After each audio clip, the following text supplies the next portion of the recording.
Tem aqui comigo Norma Grailes, né? Não sei se a pronúncia está correta. Não, fica à vontade. Aqui... bíblicas, né? O será está dentro de todo esse contexto aí. O Deus está dentro desse contexto do maravilhoso, do Deus forte. Então não tem como tirar desse contexto imediato aí. Okay. Então eu não concordo com o pastor. Então, repete esse argumento, como é? Não. Será forte. Não é isso? Será Deus forte, será conselheiro, maravilhoso, o menino nasceu. O será está apontando para todos esses argumentos que você falou aí. Então não tem como tirar o será daqui. Então é para o Deus também. Mas vamos ver o que o Norman Grailes diz sobre a respeito aí. O grande trinitário Norman Grailes. É o seguinte, ó. Conforme o enfoque, vimos que Jesus é aquele que nos dá vida eterna por meio da sua morte, sepultamento e ressurreição. Ele trouxe à luz vida e imortalidade verdadeiro, que ele é o Pai da eternidade para seu povo. É nesse sentido que ele é o Pai da eternidade. Mas onde você está lendo isso aí na Bíblia? Não. E a palavra no original também não significa isso. É que eu não trouxe o léxico do Luiz Saião. Né? Lá diz, não diz Pai eterno. É no sentido que ele é Pai eterno, porque aquelas pessoas que tiverem a sua salvação mediante Jesus Cristo, nesse sentido ele vai ser o Pai eterno para essas pessoas. O Pai eterno nesse sentido. Não que ele é o Pai da eternidade ou que em algum momento ele deu origem à eternidade, porque a eternidade ninguém dá origem, ela sempre existiu, entendeu? É nesse sentido que ele é o Pai eterno. A palavra hebraica aí é av-ad, né? Av é pai e ad é para sempre, não é? E a questão, irmão Francisco, é a questão do Deus forte. Quem é esse menino que é chamado no hebraico de El Gibor? A palavra hebraica aí é El Gibor. Quem é Deus forte nesse texto? Sem dúvida que é Jesus. A Testemunha de Jeová. É Jesus? Ele está falando comigo, desculpa. É Jesus? Se aplica a Jesus, sim, sem dúvida. Entendi. Certo, mas então ele é Deus forte. Mas não faz dele igual ao Pai. Tá, então vamos lá. Então nós sabemos que Jesus Cristo é Deus. O senhor concorda que Jesus Cristo é Deus? Não no sentido que o Pai. Tá, mas o senhor concorda que ele é Deus? Não no sentido que o Pai. Tá, mas o senhor concorda que ele é Deus? Concordei. Ok, então Jesus é Deus, certo? Não no sentido que o Pai, eu vou frisar Mas isso. ele é Deus ou não? Como o Pai, não.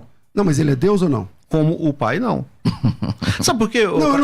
Vamos dividir a pergunta em duas etapas. Então vai lá. Primeiro eu pergunto se ele é Deus, depois eu pergunto se ele é igual ao Pai, beleza? Ele é Deus? Sim, assim como... Ok. Então nós só quer que Jesus é Deus, ok? Certo. Ok. Agora, se ele é Deus como o Pai, aí vamos entrar então nessa discussão. O que falta para o senhor terminar de admitir que ele é Deus como Pai, já que ele é Deus já? Se ele é Deus, o senhor crê em dois deuses? Que ele é o Pai? Não, ele não é o Pai. Tá, ele é Deus, mas não é o Pai. Não é o Pai, sem dúvida. Tá, então o senhor crê em dois deuses? Não, eu creio que Jesus no sentido que ele é Deus. Agora eu vou explicar melhor, vamos lá. Vamos ver o Salmo 86, né? Os deuses subordinados ao próprio Jeová. Nesse sentido ele é Deus, como um Deus subordinado. A palavra em si, Deus... Ok, então o senhor crê em dois deuses? Não. Então o senhor crê em quantos deuses? Num só, no Pai. Tá, mas Jesus é Deus, o senhor acabou de dizer. Creio em Jesus não como sentido de adorá-lo, você entendeu? É diferente as duas coisas. Que na existência, sim. Tá, então ele é um Deus, mas então você crê em dois deuses. Como ser existente, sim. Concordo. Então o senhor crê em dois deuses. Como ser existente, sim. Não, mas agora os testemunhos de Jeová são politeístas? Porque se o Pai é Deus e Jesus é Deus, o senhor acabou de falar que Jesus é Deus e o Pai é Deus. Vocês são politeístas agora? Então vou citar para responder o amigo, eu vou citar o texto Paulo, né? Quando ele citou no Paulo 8:6, acho que é bem conhecido, fala assim, que haja muitos deuses no céu, que é na Qual terra. Texto é esse? 1 Coríntios 8:6, né? É bem conhecido. Lá ele não diz que há, né? Ele diz assim, ó, de novo tem que citar o texto. Vamos ler então. É melhor ler o texto, porque o texto diz assim, ó, no tocante às coisas sacrificadas aos ídolos, capítulo 8, versículo 1, nem todos há esse conhecimento e tal, porque aí ele vai dizer que não existem outros deuses, entende? Então, se o senhor quiser usar esse texto para dizer assim, não, lá Paulo fala que há muitos deuses e muitos senhores, não é isso que o senhor vai dizer? Sim. Pessoal, então, mas a continuação do texto diz assim, ó, por isso que eu falo, a gente tem que citar o texto, e não o que a gente acha que o texto diz, ó. É o 6 que o senhor vai ler, pastor? 8:6, primeiro aos Coríntios. Peraí, só um minuto. Okay. Eu abri em Romanos, desculpa. Romanos, Coríntios capítulo 8. No tocante ao que refere aos ídolos e tal, versículo 6.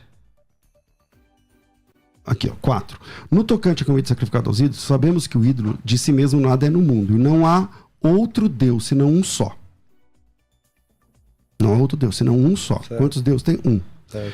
Porque ainda que há também alguns que se chamem deuses, quer no céu e na terra, como há muitos deuses e muitos senhores, todavia, para nós, há um só Deus. Então, se o senhor falar assim, não, Paulo fala que há muitos deuses.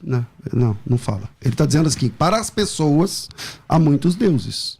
O senhor conhece idólatras, não conhece? Para eles tem esses deuses. Mas significa que aquele cara que adora 5 deuses, e esses 5 deuses existem em algum lugar ou só na cabeça dele? Cabeça dele. Então é isso que Paulo está dizendo. Há um só Deus, Francisco. Muito Aí você bem. tem que decidir. Se Jesus também é Deus e não é o Pai, então você crê em 2 deuses.